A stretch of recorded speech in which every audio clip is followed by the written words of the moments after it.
Hola, ¿cómo estás? Soy Efraín González, soy médico y el día de hoy, junto a ti, vamos a hacer la revisión en cosa de minutos acerca de un tumor conocido como gastrinoma. Iniciando por la definición, este es un tumor neuroendocrino secretor de gastrina, que es un tipo de hormona, frecuentemente localizado en duodeno y páncreas. Se caracteriza por elevada producción de ácido gástrico, que es el responsable de la clínica como enfermedad ulcerosa péptica recurrente y diarrea. Y aunque en general se ha utilizado el término de gastrinoma y el síndrome de Zollinger-Ellison como sinónimos, siendo un poco puntuales, el gastrinoma hace referencia al tumor neuroendocrino. Ese es el gastrinoma, que es el tumor neuroendocrino que secreta gastrina. Mientras que el síndrome de Zollinger-Ellison se refiere más a las manifestaciones clínicas de la enfermedad, como veremos más adelante, sobre todo pues en ese aspecto de la enfermedad ulcerosa péptica y la diarrea. Aunque en términos generales, si escuchas acerca de gastrinoma o de síndrome de Zollinger-Ellison, estamos hablando de cosas básicamente similares. Hablando acerca de la epidemiología, es 2 veces más frecuente en el sexo masculino que en el sexo femenino. En general aparece entre los 30 a 50 años de edad, sin embargo el diagnóstico tiende a ser muy lento. O sea, significa que se puede tardar hasta 5 a 10 años en hacer ese diagnóstico. Imaginemos que alguien tal vez a sus 40 años debuta con algunos síntomas y van empeorando y le hacen el diagnóstico hasta los 50, 55 años. Esto vamos a hablar más adelante por qué sucede, sobre todo por la terapia con inhibidores de bomba de protones que muchas veces enmascara la mayoría de los síntomas. El gastrinoma es el tumor neuroendocrino duodenal más frecuente de todos. Por otro lado, es el segundo tumor neuroendocrino pancreático más frecuente, solo detrás del insulinoma. Se ha reportado que hasta en un 20 a 30, o sea, más o menos un 25% de todas las personas que tengan un gastrinoma, este gastrinoma en realidad no es esporádico, significa que está asociado a alguna neoplasia endocrina múltiple, que usualmente es la tipo 1, aunque también se ha reportado en la neoplasia endocrina múltiple tipo 4. Y estos casos, cuando se asocia a este tipo de enfermedades genéticas, tiende a presentarse a una menor edad, ¿no? Menos de 40, menos de 30 años. Y además, al ser una enfermedad autosómico dominante, puede que existan otros casos en la familia. Digamos que tenía antecedentes de su papá, su mamá, sus abuelos, algún hermano con algún tumor similar a este o de las características de neoplasia endocrina múltiple, como puede ser la paratiroides, puede ser también la pituitaria. Acerca de la etiología, tenemos que conocer que este es un tumor que deriva de las células neuroendocrinas y es un tumor particularmente productor de una hormona conocida como gastrina.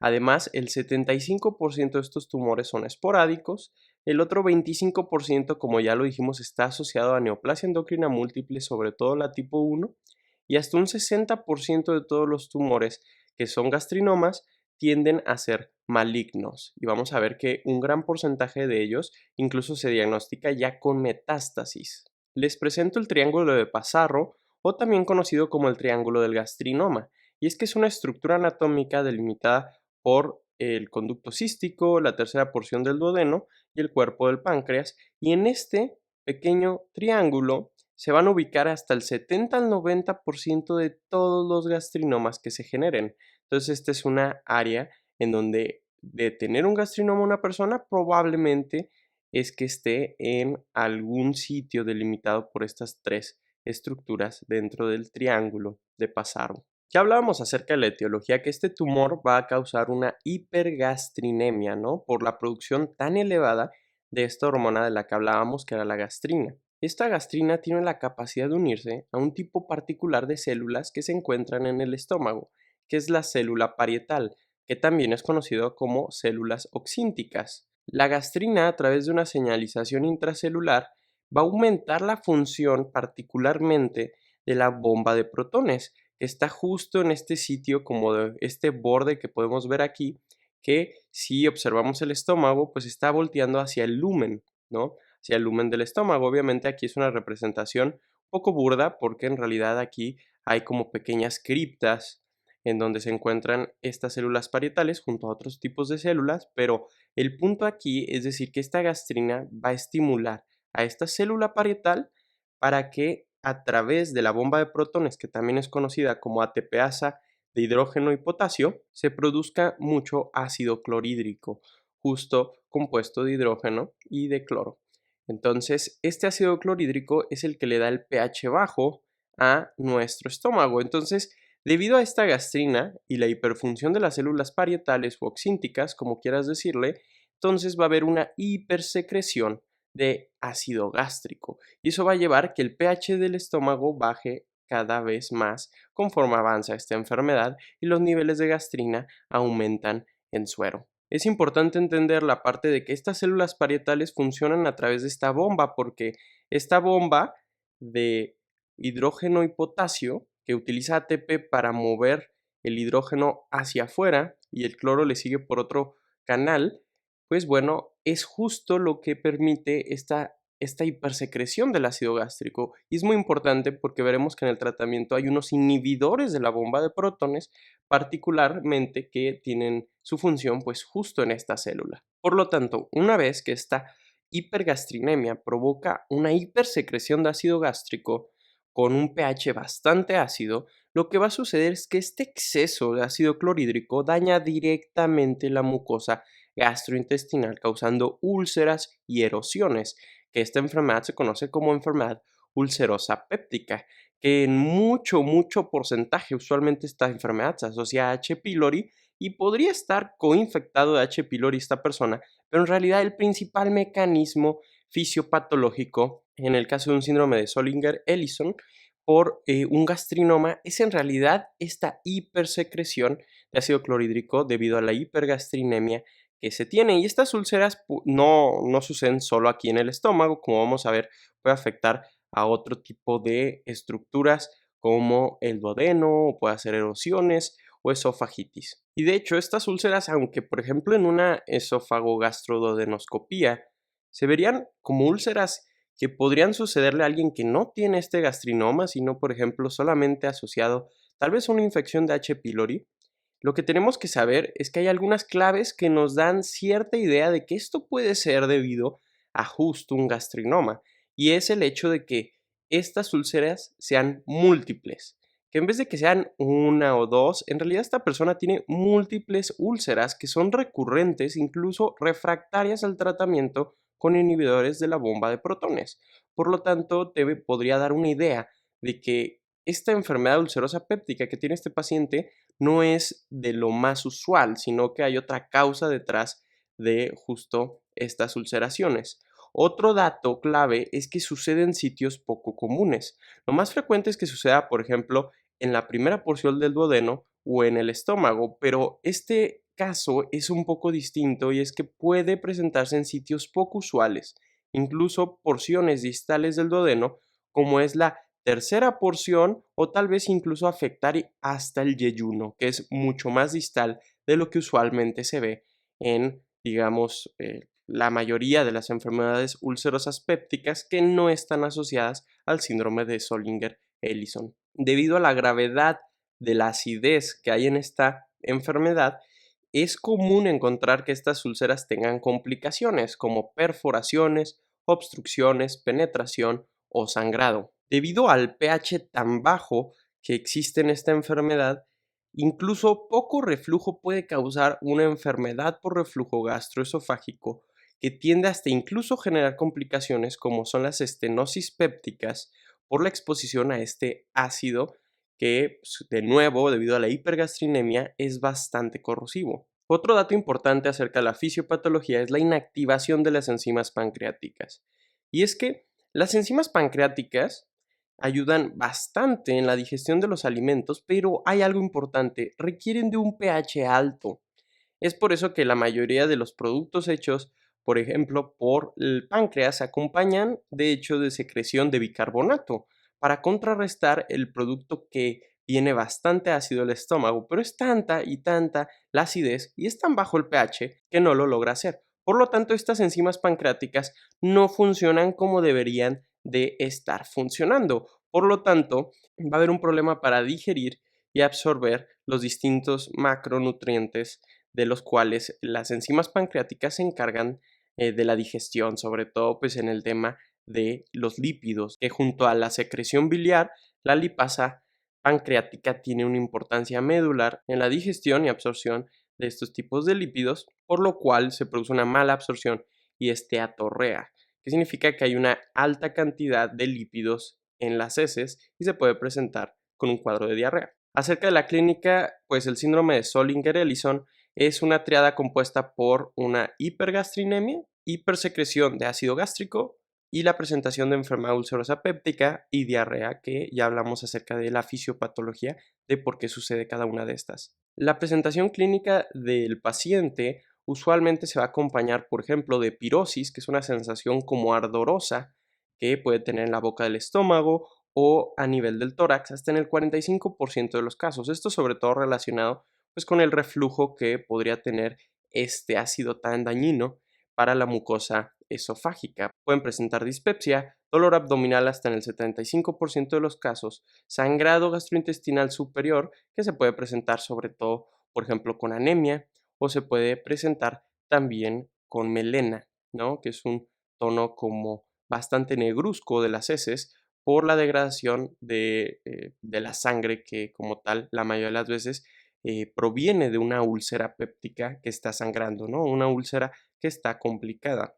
En el 20% hay pérdida de peso y hasta en el 75% de los casos existe diarrea que característicamente es de forma crónica y es de tipo esteatorrea, ¿no? Entonces hay heces que flotan y que puede tener incluso hasta los glóbulos de grasa presentes en la taza del baño porque no hay una buena absorción de los lípidos. Y de hecho, un dato algo característico en estos gastrinomas, o sea, una perla clínica, por así decirlo, es que muchas veces por malestar de dispepsia, pirosis, dolor abdominal, se inician inhibidores de bomba de protones, como puede ser, por dar un ejemplo, el omeprazol, y estos pacientes mejoran sus síntomas dolorosos, por ejemplo, mejoran el dolor abdominal, la pirosis, pero además mejora la diarrea.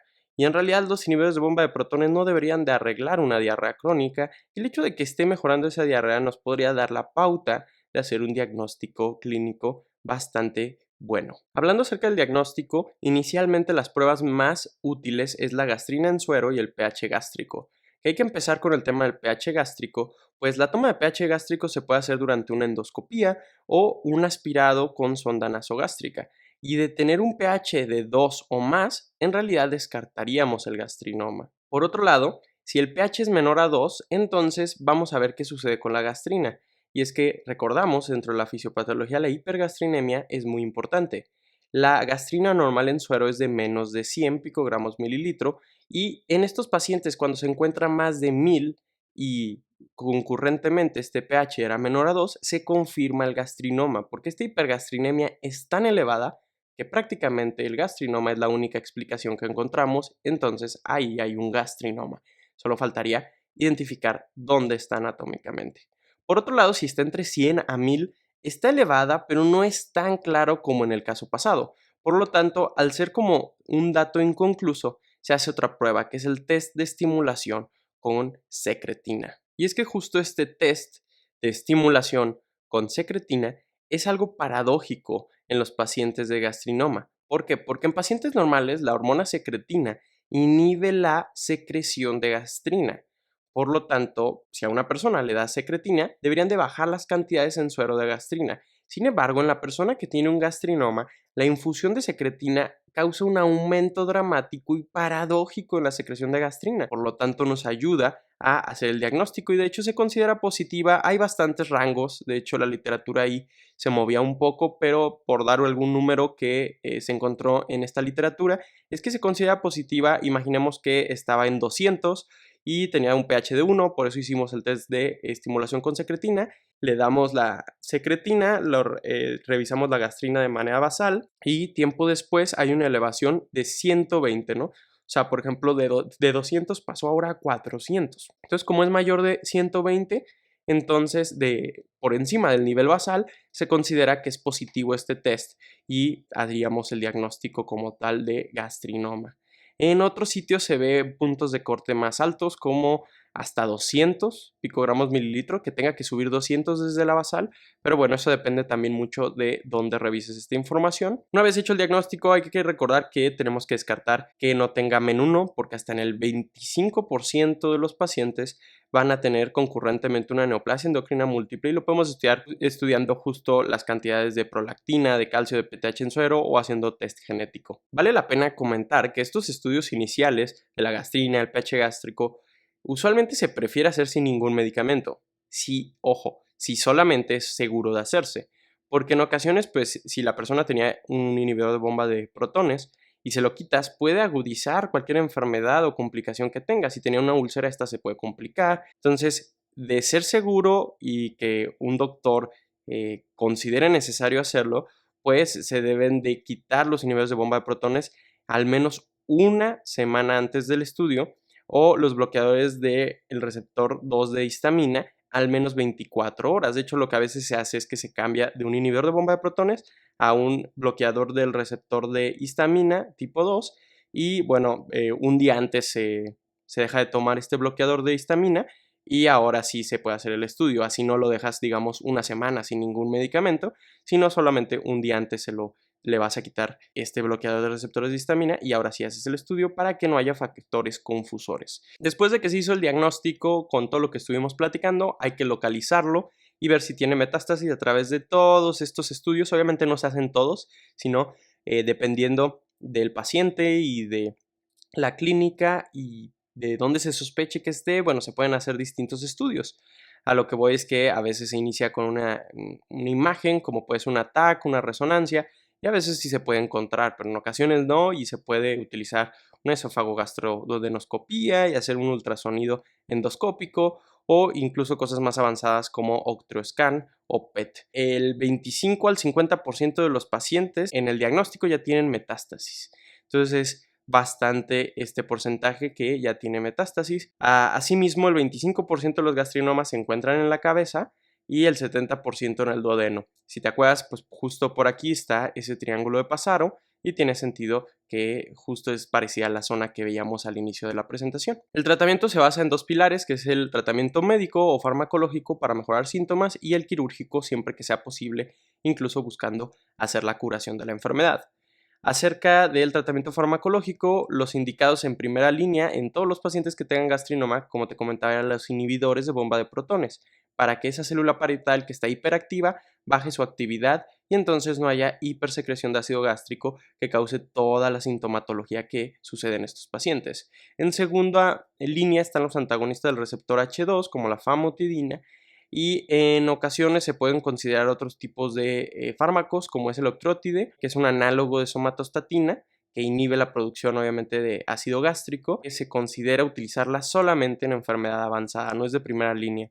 Asimismo, en pacientes con estadios avanzados, refractaria o incluso enfermedad metastásica, se puede considerar la quimioterapia, radioterapia, pero este es muy importante, el tratamiento quirúrgico puede incluso encontrar la curación y se considera resección en gastrinomas esporádicos localizados, porque sabes que pues, como tiene solo un tumor, lo quitas y probablemente se arregle el problema que tiene, o gastrinomas en neoplasia endocrina múltiple si el tumor es mayor a 2 centímetros. A veces es un poco más difícil hacer la curación quirúrgica en menuno, porque incluso quitando el gastrinoma puede ser que aparezca otro, porque justo es una predisposición genética y puede seguir generando este tipo de tumores. Entonces, bueno, en la literatura aquí decía que sobre todo en tumores de más de 2 centímetros hay que hacerlo. Hablando acerca del resumen sobre la epidemiología, usualmente va a ser más frecuente en hombres, entre 30 y 50 años, aunque el diagnóstico se tarda algo en hacer, y un 25% está asociada a neoplasia endocrina múltiple. La fisiopatología es debido a un gastrinoma que produce justo hipergastrinemia. Eso, a nivel del estómago, va a causar una hipersecreción de ácido gástrico con un pH muy lesivo. La clínica se acompaña de pirosis, dispepsia, dolor abdominal, sangrado gastrointestinal superior, pérdida de peso, diarrea, esteatorrea. Dentro del diagnóstico, lo más importante inicialmente es la gastrina y el pH gástrico. En casos inconclusos nos vamos con el test de estimulación de secretina y una vez que diagnosticamos que pues sí, ahí hay un gastrinoma, hay que localizarlo anatómicamente con todos esos estudios que mencionábamos de imagen. Y por último, el tratamiento se basa en dar usualmente en primera línea IVPs a todos y buscar el tratamiento quirúrgico siempre que sea posible. Te agradezco demasiado por el tiempo que estuviste aquí. Esta fue la literatura que se usó, ambos, que es una plataforma de educación médica, y este paper, y puedes conocerme en este sitio. Aquí está la información sobre mis redes sociales y a la derecha mi página de cursos de medicina, y ahí tu próximo curso te va a estar esperando. Cuídate mucho y nos vemos en un siguiente video.